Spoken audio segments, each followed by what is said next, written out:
সূর্যের ওপর অভিমান করে অর্জুনকে বিয়ে করার সিদ্ধান্ত নিল দীপা। হ্যাঁ বন্ধুরা, আমরা ঠিক এমনটাই দেখতে চলেছি অনুরাগের ছোঁয়ার আগামী পর্বের আপডেটে। সূর্য বারবার তার সন্তানদের কথা বলছে, কিন্তু একবারও দীপার কথা ভাবছে না। দুইজনে যখন লয়ারের কাছে যায় তখন তাদের মধ্যে দেখা হয়। সূর্য দীপাকে বলে, তুমি তো সব পারো। দীপা, তাহলে পারো না এই লড়াইটা থামিয়ে দিতে? তুমি কি পারো না সবটা আবার আগের মতো করে দিতে?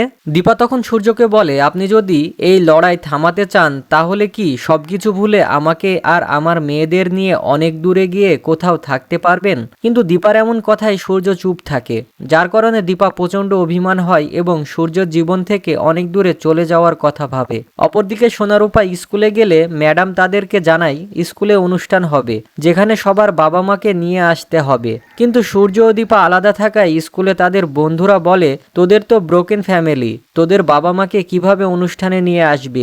বন্ধুরা প্রচন্ড হাসতে থাকে, যেটা দেখে সোনারূপার অনেক খারাপ লাগে। সোনারূপা তার বাবাকে ফোন দেয়, কিন্তু সূর্য মাতাল থাকায় কল ধরতে পারে না।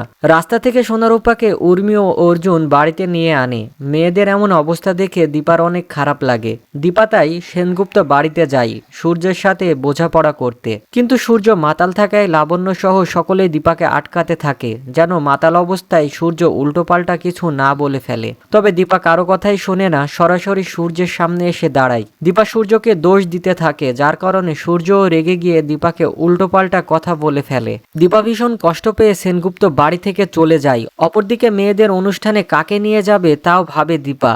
এদিকে উর্মি অর্জুনকে বলে দীপার পাশে দাঁড়াতে, এমনকি দীপাকে বিয়ে করে নতুন জীবন দিতে। দীপার কষ্ট কেউই সহ্য করতে পারছে না। তাহলে কি এবার সত্যি সত্যি দীপা অর্জুনকে বিয়ে করবে?